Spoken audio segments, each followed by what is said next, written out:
जिंदगी की एक अधूरी कहानी जो दिल को छू जाती है। कभी कभी रात के एकांत में सन्नाटा इतना गहरा हो जाता है कि दिल की धड़कन भी सुनाई देने लगती है। ऐसे ही एक पल में एक पुरानी डायरी के पन्ने खुलते हैं और एक कहानी जाग उठती है। ये कहानी है एक ऐसी औरत की जिसका जीवन अधूरा था, लेकिन उसकी यादें, उसके सपने और उसके जख्म आज भी सांस लेते हैं। अध्याय 1। खामोशी का घर। एक छोटे से गांव में एक पुराना घर था। इस घर में रोशनी कम और परछाइयां ज्यादा थी। एक बूढ़ी औरत दरवाजे पर बैठा करती थी। लोग उसे जीनत बीबी के नाम से जानते थे। उसकी आंखों में हमेशा नमी रहती थी, लेकिन उसके होठों पर एक अजीब सी मुस्कान होती थी, मानो कोई उसके जख्मों को छुपाने की कोशिश कर रहा हो।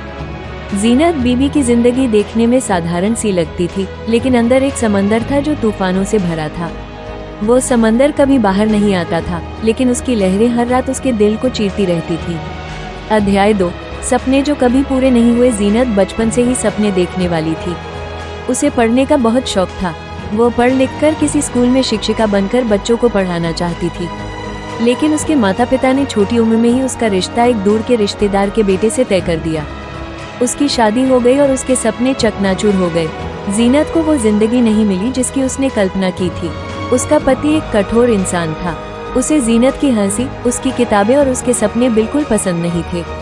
औरत का काम खाना बनाना है, किताबें नहीं। यह वाक्य जीनत के कानों में जहर की तरह गूंज रहा था, लेकिन वो चुप रही, मानो उसकी आत्मा कैद हो गई हो।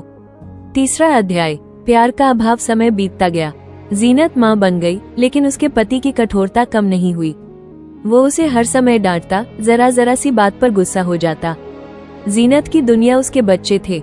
वो उनके लिए जीती थी। वो सिर्फ उनके लिए हंसती थी। वो सिर्फ उनके लिए सांस लेती थी। लेकिन अंदर एक खालीपन बढ़ता जा रहा था। वह खालीपन प्यार का था। जीनत चाहती थी कि कोई उसकी बात सुने, उसके दिल का दर्द समझे, लेकिन कोई नहीं था। उसका पति उससे कभी प्यार का एक शब्द भी नहीं बोलता था।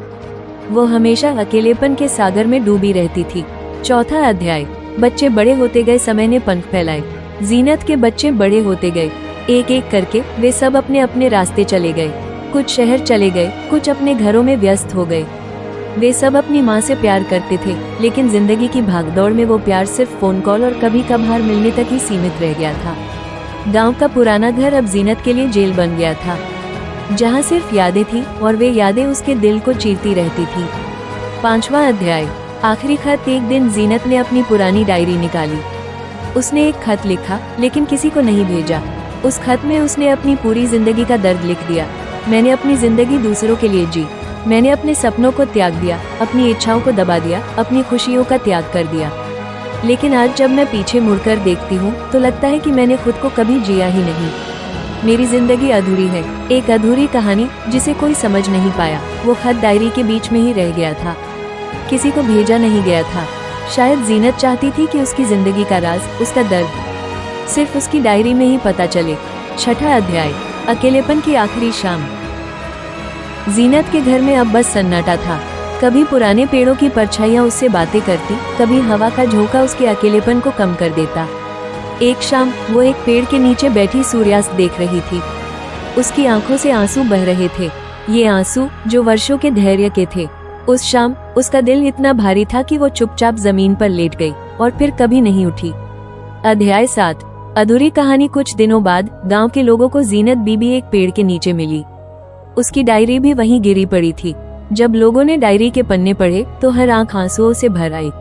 वो औरत जो सबके लिए जीती थी, जो सबके लिए मुस्कुराती थी, कभी अपने लिए नहीं जीती थी। उसका जीवन सचमुच अधूरा था। एक ऐसी कहानी जो दिल को छू जाती है और यह सीख देती है कि खुद का त्याग करते हुए अपनी जिंदगी जीना कभी मत भूलना। वंशी की कहानी उन सभी के लिए एक आईना है जो दूसरों के लिए अपनी इच्छाओं का त्याग करते हैं। त्याग खूबसूरत होता है, लेकिन अगर इसमें आपकी अपनी पहचान खो जाए तो यह एक अधूरा जीवन बन जाता है। जीवन को संपूर्ण बनाने के लिए दूसरों के साथ अपने सपनों और अपनी खुशियों को जीना जरूरी है।